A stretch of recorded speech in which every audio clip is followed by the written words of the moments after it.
কোনো কিছু জানে না, এমন চাকরি তো আমার কোনো দরকার নাই। আমি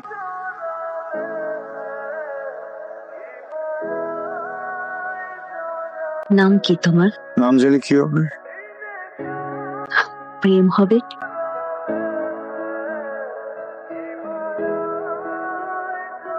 কি আরোমান্টিক ছেলেটা।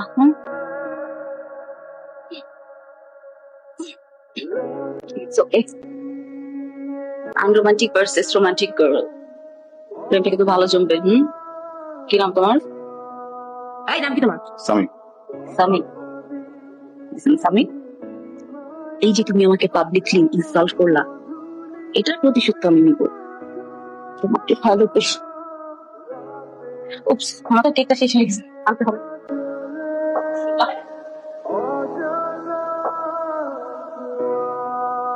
তুই কই যাস? বাঁকায় গেছে, উঠান বাঁকায় গেছে, উঠান বাঁকায় গেছে।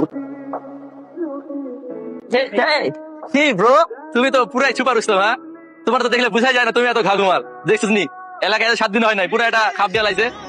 মামা হ্যাঁ, মালটা কিন্তু সেই করে আছে। বেড়া তোরা না কইছি তো সবটা চেঞ্জ কর।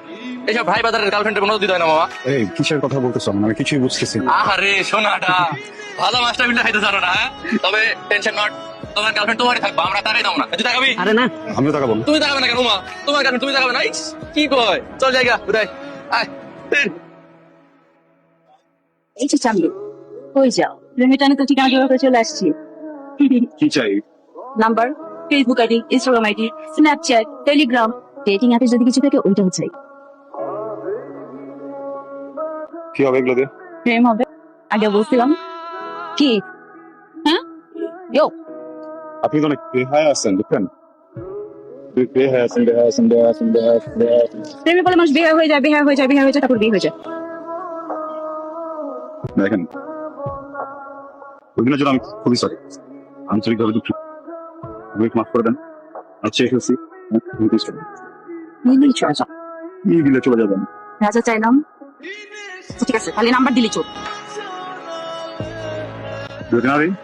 না দিলে বললো না আমি বেহায়া, আন্টির কাছ থেকে গিয়ে নিজ দেখে নাম্বার নিয়ে আসবো, তারপর ফোন দিব খালি।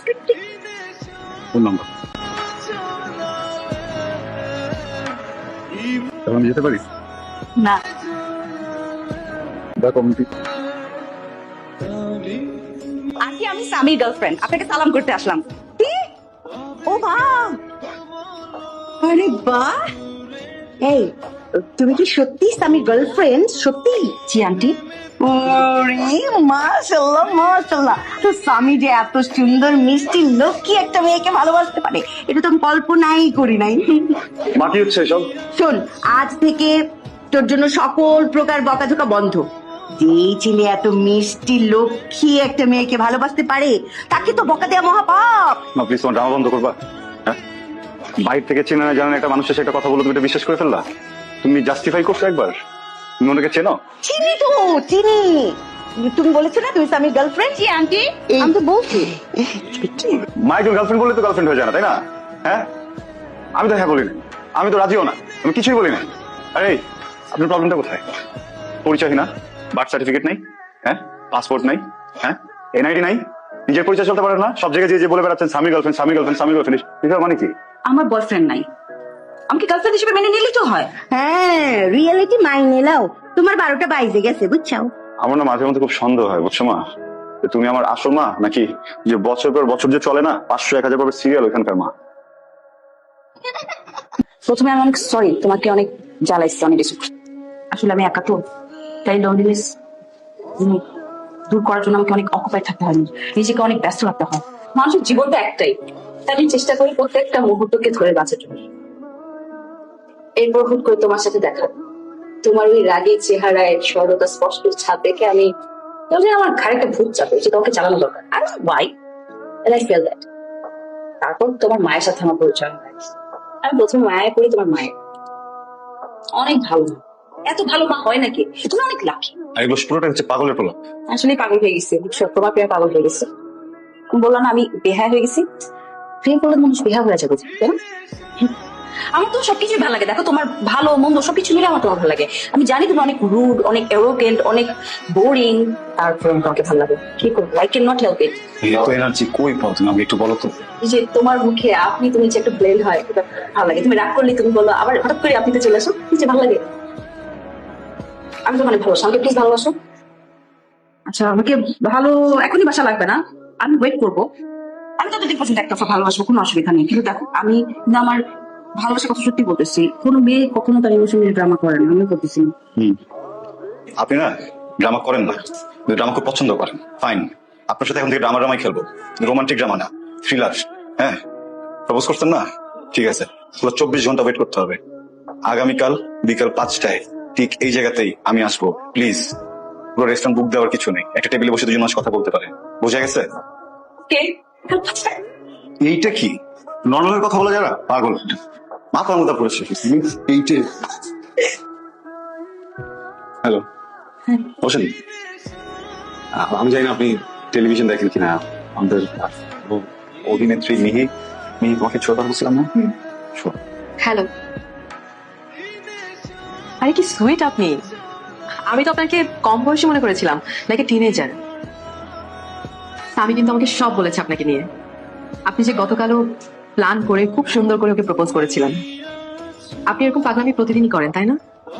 কিন্তু স্বামীর মুখে আমি সব শুনে না ভেবে নিয়েছিলাম আপনি বোধহয় কোনো কলেজ গার্ল। না, আপনি কিন্তু বেশ বড়। তাহলে এমন ছেলে মানুষই কেন করেন আপনি? বাই দ্য ওয়ে, আমি মিহি, স্বামীর অ্যাকচুয়াল গার্লফ্রেন্ড। কি? হ্যাঁ, আমি ওই যে বলি নাই, মানে বলতে চাচ্ছিলাম যে আমি বলতে কি যেন বলতে চাচ্ছিলাম। আচ্ছা, ও বলতে পারছে না, আমি বলছি। আমরা 4 বছরের সম্পর্কে আছি। 4 বছর আমরা এঙ্গেজড। এটা বলিনি নিজের সাথে, আসলে আমাকে সবাই চেনে তো, তাই চাচ্ছিলাম যে এই সম্পর্কটা হাইট থাকে।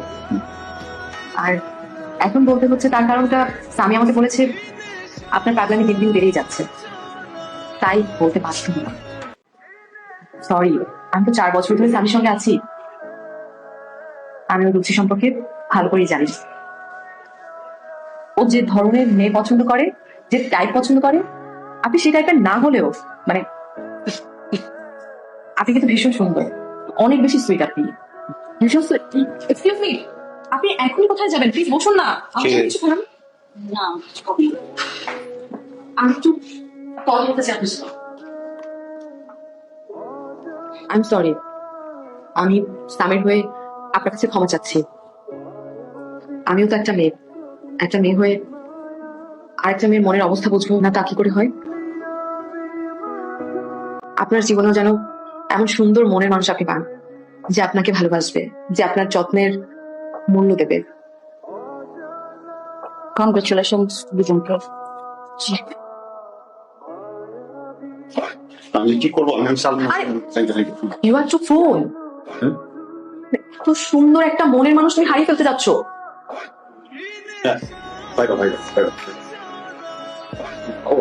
কি আছে? আমি চাই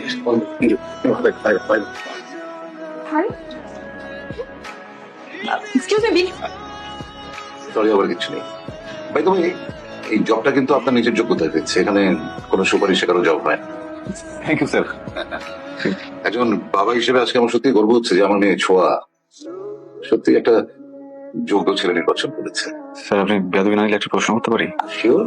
ধরুন আপনি একজন মানুষকে খুব পছন্দ করেন, ভালোবাসেন, তার ভালোবাসা পাওয়ার জন্য আপনি তাকে মিথ্যা মিথ্যা আপনার বাবা মা মরে যাওয়ার গল্প শুনিয়ে দিলেন। এটা কি অপরাধ না স্যার? আমার মেয়ের দ্বারা সবই সম্ভব। কোনো কিছু তার পছন্দ হলে সেটা আদায় না হওয়া পর্যন্ত সে ছাড়বে না। আর এখানে সে তো তোমাকে ভালোবাসে। সরি, তুমি বলে ফেললাম। আসলে আমারও তোমাকে ভালো লেগেছে। স্যার থ্যাংক ইউ, কিন্তু আমার কাছে মনে হয় বিষয়টা একটু অন্যরকম।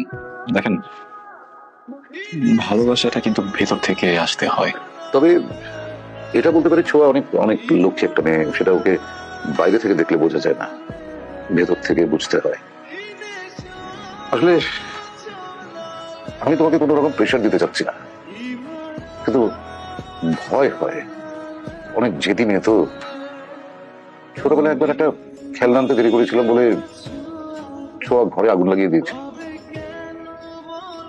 কিছুদিন ধরে ছোঁয়াকে দেখে স্পষ্ট বোঝা যাচ্ছে ও ঠিক নেই। স্বামী, please don't heart her, please. Sorry sir. চাউমিনটা মজা। এসব মানে কি? এসব মানে দিয়ে তুমি কি করবা? তুমি যাও, দুর্গাপুর কাছে যাও। জানে তুমি যেখানে আসছো অনেক খেয়ে ফেলছে আমি। শেষ কাজ খেয়ে খুলে হ্যাঁ, যেমন তাই। হ্যাঁ, সবকিছু একটা লিমিট থাকে, লিমিট ক্রস করা ভালো না। আমি বাচ্চা বলি তাতে তোমার কি চাই আছে? তোমার তুমি মুক্তি হয়ে যাচ্ছে না, মুক্তি পেয়ে যাচ্ছ সবকিছু থেকে। এটাই তো চাইছিলাম। কি তাকে এখন জানো তুমি এখান থেকে? যে মানুষটার জন্য তোমার দম আটকায় যায়, যে মানুষটাকে এত ভালোবাসো, যার জন্য মরেও যেতে রাজি, ওই মানুষটার কথা বুঝলাম, চোখ বুঝলাম না। আমি যাকে ভালোবাসি তার মুখের কথাই বিশ্বাস করি, চোখের ভাষা বোঝা দরকার হয় না। এটাকে কি বলে জানো? অন্ধবিশ্বাস। অন্ধবিশ্বাস কারা করে জানো? মূর্খ, বোকারা। মুখ না ফর ইউর কার্ড ইনফরমেশন। আমি হ্যাঁ বোকা বলে তো তোমাকে ভালোবাসি। কাউকে ভালোবেসে যদি সে মানুষটাকে পাওয়া যায়, সে অনেক লাগে। ওর গার্লফ্রেন্ড অনেক লাগে। যাও ওর গার্লফ্রেন্ডের কাছে যাও। ওখানে এসছি, মানে অভ্যাস হয়ে গেছে একটা মানুষের পাগলামির। ওই মেয়েটা পাগল না, আমাকে বলে লাভ কি? তোমার গার্লফ্রেন্ডকে বলো পাগলামি করতে। ওটা আমার গার্লফ্রেন্ড না, হায়ার। অভিনয় করে, পারফর্মার, অ্যাক্ট্রেস, খুবই ভালো অভিনয় করে। তোমার চোখে দেখেছি কষ্ট, দুঃখ, জেলাসি, ভয়। সরি আমি তোমাকে অনেক জ্বালাইছি, বাট তার চাইতে অনেক বড় ক্রাইম তুমি করছো। সেটার পানিশমেন্ট কি হওয়া উচিত আমি সেটা তুমি ঠিক করো। ডিসাইড করে শেষ। 60,000 টাকা বেতন। হিসেব করে দেখলাম পরিবারের খরচ হবে 50,000, বাকি থাকে 10,000। কষ্ট মষ্ট করে টেনে টুনে অফিসে যাতায়াত খরচটা 3,000 টাকায় সেরে ফেলতে পারবো। বাকি থাকে 7,000। সিগারেট খাই না, চা খাই না, কোনো ফালতু খরচ নাই। ওই পুরো টাকাটা তুমি না প্লিজ মায়ের মতো সিরিয়াল দেখো না। তুমি ভাবো একটা পরিবারে দুজন নারী যদি সারাদিন সিরিয়াল দেখে, আমার সামনে সিরিয়ালের ডায়লগ দেয়, ছুটা বুয়াকে দিয়ে রিলস বানায় 2 মিনিটে, এটা রিলসের মাঝে বলে কাটো কাটো কাটো কাটো। পুরুষ হিসেবে আমার উপর একটু বেশি নির্যাতন হয়ে যায় না? এতদিন তো মা একা ছিলেন, বিরক্ত হলে যে ঘরের দরজা বন্ধ করে দিয়েছে। এখন তো আর ঘরটা আমার একা নেই, তোমারও। স্ট্রেইট বলি, অনেক ভালোবাসি। বিয়ে করবো?